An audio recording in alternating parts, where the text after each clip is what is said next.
26,000 প্রায় 26,000 চাকরি হারা। কান্নার রোল। কি হবে ভবিষ্যৎ? অন্ধকার ভবিষ্যতের দিকে এগিয়ে চলেছেন, এই নিয়ে বিরাট চিন্তায়। আর তার সঙ্গে স্কুলগুলোর কি হবে তা নিয়েও চিন্তায়। যেমন শ্যামবাজারের শতাব্দী প্রাচীন বাক ইনস্টিটিউশন, সেই শতাব্দী প্রাচীন স্কুলে 2 শিক্ষক চাকরি হারা। সেই 2 শিক্ষক চাকরি হারা হওয়াতে চিন্তায় স্কুল কর্তৃপক্ষই। বিরাট স্কুল, কয়েক হাজার ছাত্রছাত্রী। সুপ্রিম নির্দেশে বিপাকে এই স্কুল, শ্যামবাজারের এই শতাব্দী প্রাচীন বিখ্যাত স্কুল। দেখছেন কি অবস্থা। সরাসরি চলে যাব বিশ্বজিতের সঙ্গে কথা বলবো। বিশ্বজিৎ, কতজন শিক্ষক আজ ছিলেন? 2 শিক্ষকের চাকরি গেছে, কি বলছেন স্কুল কর্তৃপক্ষ, কিভাবে সামলাবেন?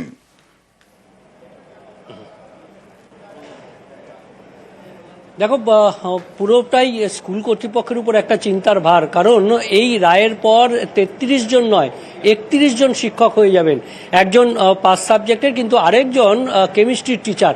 কিন্তু এই কেমিস্ট্রির টিচার যিনি একাদশ দ্বাদশ শ্রেণী পড়ান, কাজেই এই নতুন যে সেমিস্টার সিস্টেম চালু হয়েছে, সব থেকে বেশি এখানে একেবারে শিক্ষকরা যারা ক্লাস টিচার, তাদের একটা গুরুত্বপূর্ণ ভূমিকা থাকে। আর তার মধ্যে উচ্চ মাধ্যমিকের একাদশ দ্বাদশ শ্রেণীতে এই ধরনের সেমিস্টারে কেমিস্ট্রির টিচার থাকবেন না। কাজেই অসহায় মতো লাগছে এই যারা পড়ুয়া তাদের, এবং কর্তৃপক্ষের কপালে চিন্তার ভাঁজ। আর এই শতাব্দী প্রাচীন 1926 সালে যে স্কুলের পথ চলা শুরু হয়েছিল, সেই স্কুল 100 বছর পা দিয়ে কার্যত বিপাকে পড়লেন স্কুল কর্তৃপক্ষ। বিশেষ করে পরীক্ষা চলছে এখন, পরীক্ষার সময় কি করে চাপ সামলানো যাবে তা নিয়েই চিন্তায় প্রধান শিক্ষক। কি বলছেন দেখুন। আমাদের 2016 2 জন আছেন, তো সেখানে দেখুন টিচার না থাকলে তো প্রবলেম হয়, সেক্ষেত্রে সমস্যা তো হয়। একজন এইচএস সেকশনের আর একজন হচ্ছে আমাদের নর্মাল সেকশন 9-10।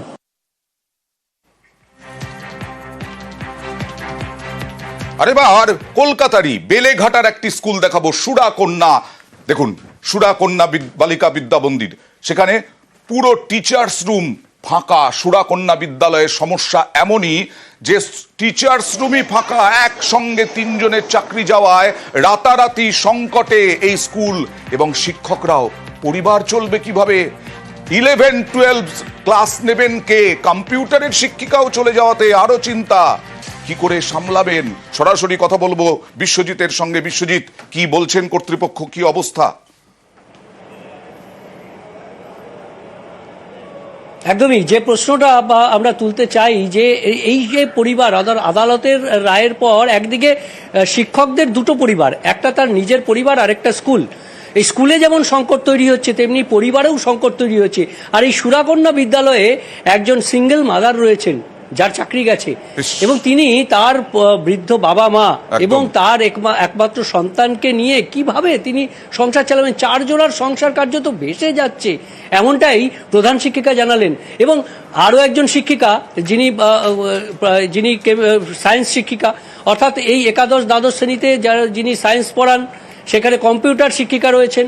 এবার সেমিস্টার পরীক্ষা শুরু হয়েছে, কার্যত এই সেমিস্টারে যে পরীক্ষা পরপর হবে, তাতে কম্পিউটার যারা শেখেন তাদের স্থায়ী শিক্ষিকা চলে গেলে কি করে তারা পরীক্ষা দেবেন, তারা কি করে পরীক্ষা দেবেন, স্কুল কিভাবে চলবে? আর তার সঙ্গে তো যাদের চাকরি গেছে তারা পরিবার, সিঙ্গেল মাদার, তিনি কিভাবে সংসার চালাবেন, সমস্ত চিন্তা নিয়ে একেবারে বিপাকে। আর প্রধান শিক্ষিকা কি বলছেন দেখুন। 1400-র বেশি স্টুডেন্ট, 4টে করে সেকশন প্রত্যেকটা ক্লাসে। টিচাররা রিটায়ার করছেন, কিন্তু নতুন রিক্রুটমেন্ট নেই। এখন আবার 2016 রিক্রুটমেন্টে 3 জন চলে যাবে। আমি সত্যি খুব দিশেহারা মনে হচ্ছে, কি করব, কিভাবে চালাবো। এবং একজন তো কম্পিউটার অ্যাপ্লিকেশনের টিচার এবং সিঙ্গেল পোস্ট টিচার, ও চলে গেলে আমার হয় সাবজেক্টটা তুলে দিতে হবে, নইলে আর একজন কন্ট্রাকচুয়াল যদি কাউকে নিয়োগ করা যায়। সেজন্য খুব দিশেহারা এখন, এবং মেয়েরা কিছুটা হলেও সাফার করবে।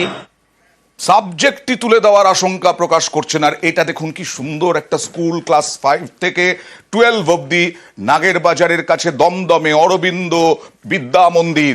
এইখানেও চাকরি গেছে, 3 শিক্ষক চাকরিহারা কমার্স বিভাগের 2 শিক্ষক, চাকরিহারা রাষ্ট্রবিজ্ঞানের পলিটিক্যাল সায়েন্সের 1 শিক্ষকও, এবং স্কুলে নাকি এরা জনপ্রিয় ছিলেন। কথা বলবো প্রতিনিধি অনুপের সঙ্গে। অনুপ, কতজন শিক্ষক আছেন টোটাল, এবং তার মধ্যে 3 শিক্ষক চলে যাওয়াতে কি অবস্থা? অনুপ, না অনুপ, তোমার কথা শোনা যাচ্ছে না, তুমি যদি একটু সরে গিয়ে কথা বলো। উত্তম মালাকার বাণিজ্য অর্থাৎ কমার্স বিভাগের শিক্ষক, অন্যজন সালমা ইমাম পলিটিক্যাল সায়েন্সের শিক্ষিকা, আর প্রধান শিক্ষক অসীম কুমার নন্দ, তিনি বলছেন অল্প কয়েকদিনের মধ্যেই 3 জন শিক্ষক অত্যন্ত জনপ্রিয় হয়ে উঠেছিলেন। কি প্রভাব পড়বে দেখুন। 3 জনের গেছে, 2 জন কমার্স সেকশনের টিচার আর 1 জন রাষ্ট্রবিজ্ঞানের শিক্ষিকা। কতটা স্কুল চালাতে অসুবিধার মুখে পড়তে? অনেকটাই তো অসুবিধা হবে। আমরা ইতিমধ্যেই বসবো ম্যানেজিং কমিটির সঙ্গে, বসে আমাদেরকে পার্ট টাইম টিচার নিতে হবে, কারণ ছাত্রছাত্রীদের তো আর ক্ষতি করা যাবে না। কয়েকদিন পরে 11-এর রেজাল্ট বেরোবে, আর ছাত্রছাত্রীদের মধ্যেও প্রভাব পড়েছে, এরা খুবই জনপ্রিয় ছিলেন। তো কথা বলবো প্রতিনিধি অনুপের সঙ্গে। অনুপ, পুরো স্কুলের বিষয়টা জানলাম, যাদের চাকরি গেছে তারা কি বলছেন, তারা কতটা অসহায় এই মুহূর্তে? কিন্তু সংসারের কাজগুলো একেবারে বাতিল হচ্ছে। পরবর্তী ক্ষেত্রে কিন্তু দমদম শ্রী অরবিন্দ বিদ্যা মন্দির, এখানে 3 জন শিক্ষক রয়েছেন। না অনুপ, তোমার কথা একেবারেই শোনা যাচ্ছে না। পরবর্তীকালে নিশ্চয়ই চেষ্টা করব তোমার সঙ্গে কথা বলার। অভিভাবকরা কি বলছেন দেখুন। আমাদের বাচ্চাগুলো নিয়ে আমাদের এখন সমস্যা তৈরি হচ্ছে। যারা পড়াতেন তারা অত্যন্ত ভালো পড়াতেন, এরকম যদি আস্তে আস্তে টিচারদের বসিয়ে দেন তাহলে আমরা কোথায় যাব? আমাদের এত ক্ষমতা নেই যে প্রাইভেট স্কুলে দেওয়া। আমরা এটা পূর্ণ প্রতিবাদ করছি। আর নামি স্কুল যোধপুর পার্ক বয়েজ, মাঝে মধ্যেই মাধ্যমিক উচ্চ মাধ্যমিকে মেধা তালিকায় নাম আসতো এই স্কুলের, আর এই স্কুলেও চাকরি হারা যোধপুর পার্ক বয়েজে। বিপাকে স্কুল, শিক্ষাকর্মীর আকাল, 1 জন মাত্র গ্রুপ ডি কর্মী, তারও চাকরি গেল। স্কুলের সব ল্যাবের টেকনিশিয়ানও ছিলেন ওই শিক্ষাকর্মী। মিড ডে মিল পরিচালনার দায়িত্ব ছিল তার হাতে, স্কুল পরীক্ষার দায়িত্বেও ছিলেন চাকরিহারা শিক্ষাকর্মী। আজকে তো পরীক্ষা চলছে, দেখুন কি অবস্থা। আমরা অথই জলে পড়েছি যাকে বলে, কারণ এই যে গ্রুপ ডি, উনি স্কুলের সমস্ত কাজই উনি করতেন। সবচেয়ে ইম্পর্টেন্ট হচ্ছে আমাদের ফিজিক্স, কেমিস্ট্রি, বায়োলজি 3টে ল্যাব ওই অশিক্ষক কর্মী একাই সামলাতেন। প্রশ্নপত্র সময়ে পৌঁছে দেওয়া, ঘন্টা বাজানো, বিভিন্ন আপনার তো ডে টু ডে কাজ রয়েছে, তো সবগুলোই একদম ব্যাহত হয়ে গেছে একদম হঠাৎ করে। সবই ব্যাহত হয়েছে, কিন্তু জীবনযাত্রা কিভাবে ব্যাহত হয়েছে সুস্মিতার সঙ্গে কথা বলবো। ওই অশিক্ষক কর্মী, তার কি অবস্থা?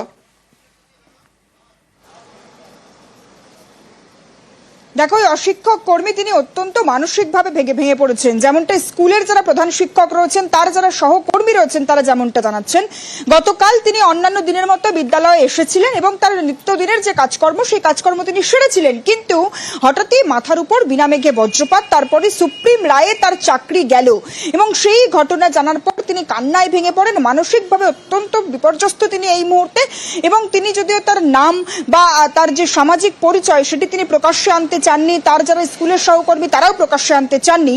তবে ওই স্কুলের যিনি প্রধান শিক্ষক রয়েছেন যোধপুর পার্ক বয়েজের, তিনি যেমনটা জানাচ্ছেন যে এই স্কুলে 1400 ছাত্রছাত্রী রয়েছে, কিন্তু ওই যে অশিক্ষক কর্মী, 1 জনই মাত্র অশিক্ষক কর্মী ছিলেন, গ্রুপ ডির কর্মচারী। তিনি স্কুলের মিড ডে মিল পরিচালনা থেকে আরম্ভ করে ছাত্রছাত্রীদের পরীক্ষার বিভিন্ন বিষয় দেখাশোনা, একজন এত কিছু দায়িত্ব সামলেছেন, তারপরেও তার চাকরি গেছে, তার সংসার কিভাবে চলবে এখন তো একেবারে বিভীষিকার মধ্যে পড়ে গেছেন ওই শিক্ষাকর্মী।